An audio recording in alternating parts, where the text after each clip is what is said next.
ഇടുക്കി മൂന്നാറിൽ പാമ്പുകടിയേറ്റ ആശുപത്രിയിൽ പോയാൽ ഗതാഗത കുരുക്കിൽ കുടുങ്ങിയത് അരമണിക്കൂറിലേറെ. മൂന്നാർ ന്യൂനഗർ സ്വദേശിക്കാണ് ഉച്ചയോടെ പാമ്പ് കടിയേറ്റത്. ബിനീഷ് ആന്റണി ഉണ്ട് വിവരങ്ങളുമായി. ബിനീഷ്, എന്തായാലും അതീവ ഗുരുതരമായ ഒരു സംഭവമാണ് ഉണ്ടായിരിക്കുന്നത്. നമുക്കറിയാം, പാമ്പ് കടിയേറ്റ ഒരാളെ അത്രയും വേഗം തന്നെ ആശുപത്രിയിലേക്ക് എത്തിക്കേണ്ട സാഹചര്യമുണ്ട്. ആ സമയത്താണ് ഇത്തരത്തിൽ ഗതാഗത കുരുക്കിൽ പെടുന്ന സാഹചര്യം ഉണ്ടാകുന്നത്. എപ്പോഴാണ് സംഭവം? നിലവിലെ സാഹചര്യം എങ്ങനെയാണ്? തീർച്ചയായും അതീവ ഗുരുതരമായ ഒരു കാര്യം തന്നെയാണ്. ഇന്ന് ഉച്ചയോടെയാണ് മൂന്നാർ ന്യൂനഗർ സ്വദേശിക്ക് പാമ്പ് കടിയേറ്റത്. ഉടനെ തന്നെ അയൽവാസിയായ ജോമൻ, കേരള വിഷൻ ഓപ്പറേറ്റർ കൂടിയാണ്, അദ്ദേഹം കാറിൽ ആണ് ഈ പാമ്പ് കടിയേറ്റ ആളെ ആശുപത്രിയിലേക്ക് കൊണ്ടുപോകുന്നത്. ഈ ആശുപത്രിയിൽ കൊണ്ടുപോകുന്ന വഴി തന്നെ ഇക്കാനഗർ അടക്കമുള്ള പ്രദേശങ്ങളിൽ വലിയ ഗതാഗത കുരുക്കാണ് അനുഭവപ്പെട്ടത്. ഏകദേശം അരമണിക്കൂറിലേറെ ഈ പാമ്പ് കടിയേറ്റ ആൾ ഈ വാഹനത്തിൽ കഴിയേണ്ടി വന്നു എന്ന് വളരെ സങ്കടകരമായ ഒരു വാർത്തയാണ്. കാരണം കാലകാലങ്ങളായിട്ട് ഈ മൂന്നാറിലെ ആളുകൾ അനുഭവിക്കുന്ന ഒരു ഗുരുതരമായ പ്രശ്നം ഈ അടിക്കടി ഉണ്ടാകുന്ന ഗതാഗത കുരുക്കാണ്. ഏതായാലും അരമണിക്കൂറിലേറെ ഗതാഗത കുരുക്കിൽ അകപ്പെട്ട ശേഷമാണ് ഈ വാഹനം വീണ്ടും മൂന്നാറിലെ ഒരു സ്വകാര്യ ആശുപത്രിയിലെത്തി ഇപ്പോൾ രോഗിക്ക് ചികിത്സ നൽകിക്കൊണ്ടിരിക്കുന്നത്. ഏതായാലും വലിയ ഒരു ഗുരുതരമായ വീഴ്ച തന്നെയാണ് ഉണ്ടായിരിക്കുന്നത്. കാരണം അടിക്കടി എല്ലാ ട്രാഫിക് കമ്മിറ്റികളിലും മൂന്നാറിലെ ഗതാഗത കുരുക്ക് ചർച്ചയാവുമെങ്കിലും ഈ ഗതാഗത കുരുക്കിന് ഒരു ശാശ്വത പരിഹാരം കാണാൻ ഇതുവരെയും അധികൃതർക്ക് കഴിഞ്ഞിട്ടില്ല എന്ന് തന്നെയാണ് വാസ്തവം. ഇക്കാനഗറും അതോടൊപ്പം തന്നെ ന്യൂനഗർ, MG നഗർ തുടങ്ങിയ മേഖലകളിൽ തന്നെ നിരവധി സാധാരണക്കാർ താമസിക്കുന്ന ഒരു മേഖലയാണ്.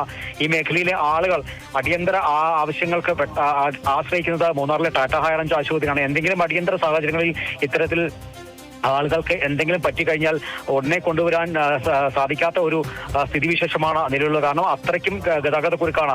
ഇക്കാനഗറോടൊപ്പമുള്ള പ്രദേശങ്ങളിൽ സ്വകാര്യ ഹോട്ടലിലേക്ക് വരുന്ന ആളുകൾ അലക്ഷ്യമായ വാഹനം പാർക്ക് ചെയ്യുന്നു, തുടർന്ന് ഹോട്ടലിലേക്ക് പോകുന്നു. ഈ ഹോട്ടലിലുള്ള ഉടമകൾ യാതൊന്നും പറയുന്നില്ല എന്നത് തന്നെയാണ് വാസ്തവം. കാരണം അലക്ഷ്യമായ വാഹനങ്ങൾ പാർക്ക് ചെയ്യുമ്പോൾ ആ വാഹനങ്ങൾ മാറ്റിയിടേണ്ടതുണ്ട്. ഇവിടെ നിരവധി ആളുകൾ താമസിക്കുന്ന ഒരു മേഖലയാണ് എന്നുള്ള രീതിയിൽ പറയാൻ പോലും ഈ ഹോട്ടൽ ഉടമകൾ തയ്യാറാകുന്നില്ല എന്നൊരു ആക്ഷേപം ഉയരുന്നുണ്ട്. ഏതായാലും വലിയ രീതിയിലുള്ള ഒരു അമർഷം ഇപ്പം നിലനിൽക്കുമ്പോൾ തന്നെയാണ് ഇത്തരത്തിലുള്ള ഒരു പാമ്പ് കടിയേറ്റ ആളെ അരമണിക്കൂറിലേറെ ഗതാഗത കുരുക്കിൽ അകപ്പെട്ട ആശുപത്രിയിലേക്ക് കൊണ്ടുപോയ ഒരു സാഹചര്യം ഉണ്ടായിരുന്നത്.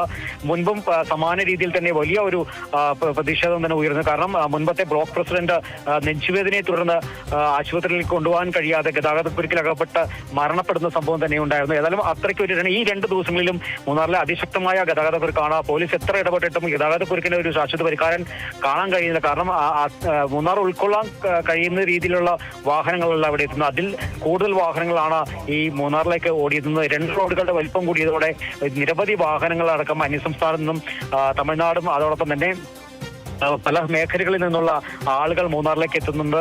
ഈ വാഹനങ്ങൾ പാർക്ക് ചെയ്യുന്നതിനോ അല്ലെങ്കിൽ ഈ വാഹനങ്ങൾ കൃത്യമായി ഒരു റൂട്ടിലൂടെ ഗതാഗത കുരുക്കില്ലാണ്ട് പോകുന്നതിനോ യാതൊരുവിധ സംവിധാനവും ഇതുവരെ ഒരുക്കിയിട്ടില്ല എന്നതാണ് വാസ്തവം. അതുകൊണ്ട് തന്നെയാണ് പ്രാദേശികമായുള്ള ആളുകളടക്കമുള്ളവർ ഈ ഗതാഗത കുരുക്കിൽപ്പെട്ട് കഷ്ടപ്പെടുന്നത്. ഒരു സ്ഥിര കാഴ്ച തന്നെയാണ് ഇവിടെ കാണാൻ സാധിക്കുന്നത്. അതോടൊപ്പം തന്നെ വാഹനങ്ങൾ ഓടിക്കുന്നതിന്റെ കാര്യം വലിയ ഗുരുതരാവസ്ഥയാണ്. വാഹനങ്ങൾ ഓടിക്കാൻ പറ്റാത്ത പല വാഹനങ്ങളും ഒതുക്കിയിടുന്ന ഒരു സ്ഥിതിവിശേഷങ്ങളിലേക്ക് പോയി. ഏതായാലും ഈ പാമ്പ് കടിയേറ്റ ആളെ ഇപ്പോൾ ഒരു അരമണിക്കൂറിലായെങ്കിലും ആശുപത്രിയിൽ എത്തി ചികിത്സ നൽകാൻ പറ്റിയതിൽ വലിയൊരു ആശ്വാസമായി തന്നെയാണ് നമുക്ക് ഈ വാർത്ത റിപ്പോർട്ട് ചെയ്യേണ്ടിയിരിക്കുന്നത്. ശരി, എന്തായാലും ഇടുക്കി മൂന്നാറിലാണ് പാമ്പ് കടിയേറ്റ ആശുപത്രിയിലേക്ക് പോയ ആൾ ഗതാഗത കുരുക്കിൽ കുടുങ്ങിയത് അരമണിക്കൂറിലേറെ എന്നൊരു വാർത്ത വരുന്നത്. മൂന്നാർ ന്യൂനഗർ സ്വദേശിക്കാണ് ഉച്ചയോടെ പാമ്പ് കടിയേറ്റത്. തുടർന്ന് ആശുപത്രിയിലേക്ക് കൊണ്ടുപോകുന്ന വഴിയാണ് ഇത്തരത്തിൽ ഗതാഗത കുരുക്ക് വലിയ രീതിയിൽ ഉണ്ടാകുന്നത്. ആ ഒരു ഗതാഗത കുരുക്ക് സംബന്ധവുമായി ബന്ധപ്പെട്ട് ഒട്ടേറെ പരാതികൾ നൽകിയിട്ടും അധികാരികൾ കണ്ണു തുറക്കുന്നില്ല എന്നൊരു വിമർശനം കൂടി ഈ സമയത്ത് പുറത്തേക്ക് വരുന്നുണ്ട്. വേനലവധിയാണ്. മൂന്നാറിലേക്ക് നിരവധി വിനോദസഞ്ചാരികൾ എത്തുന്ന സമയം കൂടിയാണ്. അതുകൊണ്ട് തന്നെ ഈ ഒരു സമയം അത്യധികം ഗതാഗത കുരുക്കുമായി ബന്ധപ്പെട്ട കാര്യങ്ങളിൽ അധികാരികൾ കൂടുതൽ ശ്രദ്ധ ചെലുത്തേണ്ട ഒരു ആവശ്യകത നിൽക്കുന്ന സമയം കൂടിയാണ്. ഇത്തരത്തിൽ അത്യാഹിതമായി ആശുപത്രിയിലേക്ക് പോകേണ്ടവർ ഗതാഗത കുരുക്കിൽ പെട്ടുപോകുന്നു എന്ന് പറയുന്നത് ഏറെ വേദനാജനകവും നിരാശ ഉയർത്തുന്ന കാര്യം കൂടി തന്നെയാണ്. അപ്പോൾ അധികാരികൾ ഈ ഒരു വാർത്തയിന്മേൽ, റിപ്പോർട്ടിന്മേൽ എന്തായാലും കണ്ണു തുറക്കുമെന്ന് നമുക്ക് പ്രതീക്ഷിക്കാം. ബിനീഷ് ആന്റണിയാണ് വിവരങ്ങൾ നൽകുന്നത്.